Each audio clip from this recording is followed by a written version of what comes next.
Ukraine से update आ रही है आज। आज पता लगा है कि रसिया का जो इलाका है ब्रियांस्क रीजन में आज यूक्रेन की तरफ से ड्रोन अटैक हुआ है। तो 2 ड्रोन अटैक रसिया के शहर में हुआ है और ये शहर है ओरियार ओरियार शहर में हुआ है और ये रीजन ब्रियांस्क रीजन में पड़ता है जो कि मॉस्को से 230 किलोमीटर साउथ की तरफ है। तो बॉर्डर के इलाके में मान सकते हैं हम, यूक्रेन से 130 किलोमीटर की दूरी में यहाँ पर अटैक हुआ है आज के दिन। और पता लगा है कि 3 लोग इंजर हो गए अभी तक।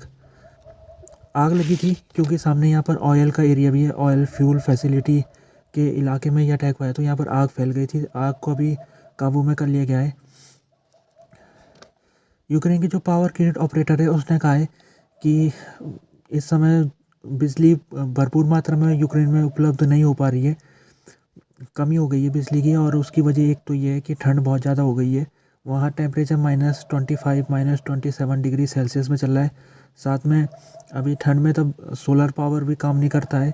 ऊपर से जो रसिया ने अटैक किया है पिछले कुछ दिनों में और पिछले साल भी उसके जो अटैक हुए थे एनर्जी इंफ्रास्ट्रक्चर में, वो एनर्जी इंफ्रास्ट्रक्चर अभी तक वर्किंग नहीं हो पाया। उनको अभी तक उनका काम चल रहा है, उनको ठीक करने की कोशिश की जा रही है।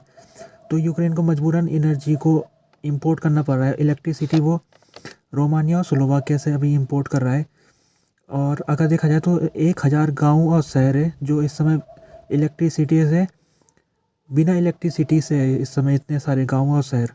और ये 9 रीजन में है, ये ईस्ट यूक्रेन के जो क्षेत्र है वहाँ पर के इलाके में ज़्यादातर बिजली की कमी वहाँ पर हो रही है।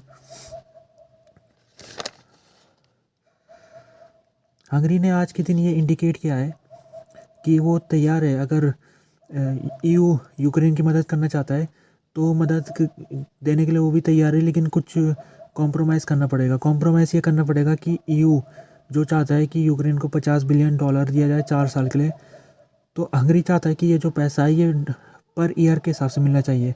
यानी एक साल में $12.5 बिलियन मिलेगा। फिर दूसरे साल के लिए अगर पैसा जारी करना है तो पहले उसे पास कराना पड़ेगा। फिर दूसरे साल में के लिए पास हो गया तो फिर तीसरे साल के लिए पास कराना पड़ेगा। तीसरे साल का मिल गया फिर चौथे साल के लिए भी पास कराना पड़ेगा। तो उनका कहना ये है कि हर साल जो ये पैसा है उसको पास कराना है और ये हर साल के आधार में मिलेगा ये यूक्रेन को पैसा। तो उन्होंने कहा अगर ऐसा होता है तो हम तैयार हैं सपोर्ट करने के लिए। अभी तक हंगरी अड़ंगा लगा रहा था। यूरोपियन यूनियन ने अभी दिसंबर के महीने में वो पास करने की कोशिश कर रहा था, ये 50 बिलियन यूरो का जो पैकेज है उसको पास करने के लिए उसने कोशिश की थी, लेकिन हंगरी ने उस समय पास नहीं होने दिया। तो आज ये अपडेट मिली है, तो ये एक महत्वपूर्ण बात बताई जा रही है क्योंकि हंगरी तैयार हो गया है, लेकिन वो कुछ कंडीशन चाहता है। वो कंडीशन उसने मैंने आपको बता दी डेली वो चाहता है कि हर साल इसका रिव्यू होना चाहिए और इसके ऊपर हर साल वोट होना चाहिए।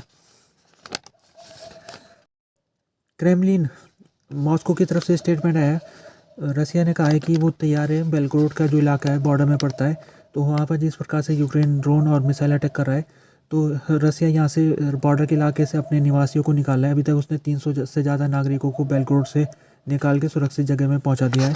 तो रसिया का कहना है कि आज उसके स्टेटमेंट आया, उसने कहा है कि हम तैयार है, जितने भी लोगों को अगर निकालना पड़े उनको सुरक्षित करने के लिए हम तैयार है उसके लिए।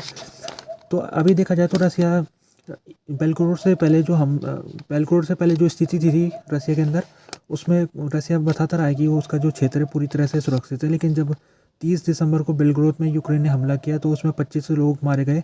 उसके बाद रसिया को थोड़ा डिफेंसिव में जाना पड़ा है और वो अभी वो कोशिश कर रहा है कि किस प्रकार से अपने जो क्षेत्र है जो अभी तक उसने ध्यान नहीं दिया था, तो अब उन अपने क्षेत्रों में भी ध्यान दे रहा है। अपने जो क्षेत्रों में डिफेंस सिस्टम को मजबूत कर रहा है और साथ में जो बॉर्डर में लोग हैं उनको वहाँ से हटा रहा है ताकि फिर से कोई ऐसा घटना ना हो।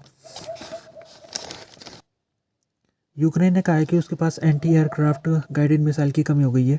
ये एंटी एयरक्राफ्ट गाइडेड मिसाइल ये ऐसी मिसाइल होती है जो मिसाइल गिराने के लिए इस्तेमाल की जाती है और ये एयरक्राफ्ट को गिराने के लिए भी इस्तेमाल की जाती है। तो जिस प्रकार से रसिया ने ड्रोन और मिसाइल अटैक किए थे यूक्रेन में, तो यूक्रेन की ज़्यादातर एंटी एयरक्राफ्ट मिसाइल है वो उनको गिराने में ख़त्म हो गई। तो अब यूक्रेन के लिए कमी पड़ गई है। वो अपील कर रहा है वेस्टर्न देशों से कि उसको जल्दी ये जो missile anti aircraft guided missile है वो पहुँचाई जाए।